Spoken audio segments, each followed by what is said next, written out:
My name is Richard Doyle. I'm one of the directors here at the Wiley Veterinary Centre. I've been at Wiley's for just over 30 years actually. Started here in the early 90s as a locum, and here I am 30-something years later. So I feel like the grumpy old gets in the corner, very much part of the furniture. But anyway, it's been a wonderful time I've had here, I must say. And but I wanted to talk today a little bit about our position and feelings and thoughts on nutrition and feeding the pets that we treat. So we're a small animal practice based in Essex. Most of our patients are dogs and cats. When I first joined the practice in the early 90s, we were a stockist and promoter of one of the big corporate brands of dog food. And we'd come out of university like most young graduates today with certain teachings and certain understandings about what was good nutrition, what was not good nutrition, what diet was appropriate for this medical condition and what diet was appropriate for that medical condition. And we just didn't question it. We just came out of university and we'd learned the stuff, we'd learned the theory, and now we had the chance to put it all into practice. So that's what we did, eagerly and enthusiastically. Then after about 10 years of being in practice, my partner and I at the time, Morka Pienaar, were having thoughts about our own health and nutrition and the effect of nutrition on health and ill health. And we had this aha moment where we were looking at many of the modern diseases that we were seeing on a day-to-day basis in our consulting rooms. Diseases like obesity, joint disease, inflammatory bowel disease, itchy skins, and cancer. Loads and loads of cancer. We were just, every year we'd be seeing more and more cases of lymphoma, mast cell tumors, liver tumors, all sorts of different cancers.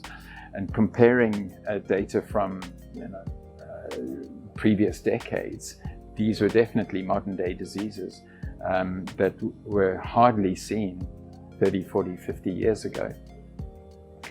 So we put two and two together and realized that actually there was a strong link between modern day nutrition and modern day diseases.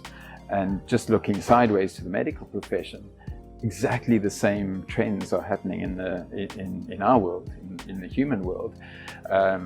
Increasing and escalating rates of cancer, obesity, immune-mediated diseases, inflammatory bowel disease, high blood pressure, strokes, and you name it, all modern diseases, and all now clearly linked by research to our diet, which has become a very carbohydrate-heavy diet compared with 100 years ago.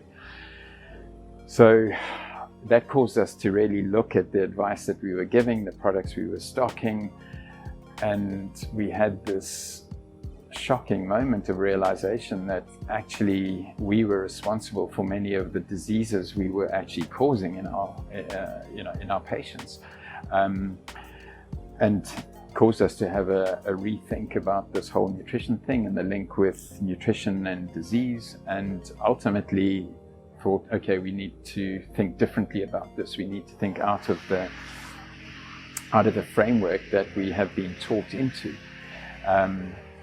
through our teachings at university and through the various congresses we went to and the various sponsorships of the various multinational food corporates that are in play at the moment and were back then in the 90s.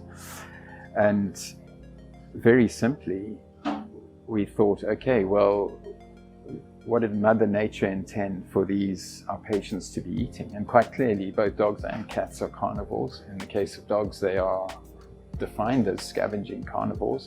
So in addition to hunting, they also have the wherewithal to scavenge as well. But essentially, in the natural state, they are meat eaters. So we went back to the nutrition labels on the food that we were selling and promoting and realized that there's a lot of smoke and mirrors in those nutrition tables. For instance, protein levels are given, but there's no requirement to disclose where the protein is coming from, whether it's plant-based protein or animal-based protein, and whether it's come from fur and hooves or whether it's organ meat.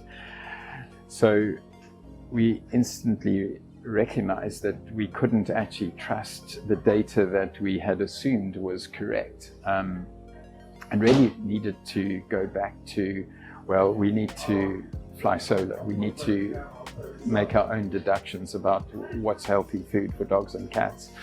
And as I said, Mother Nature provides the obvious answer. These are carnivores. They should be fed meat.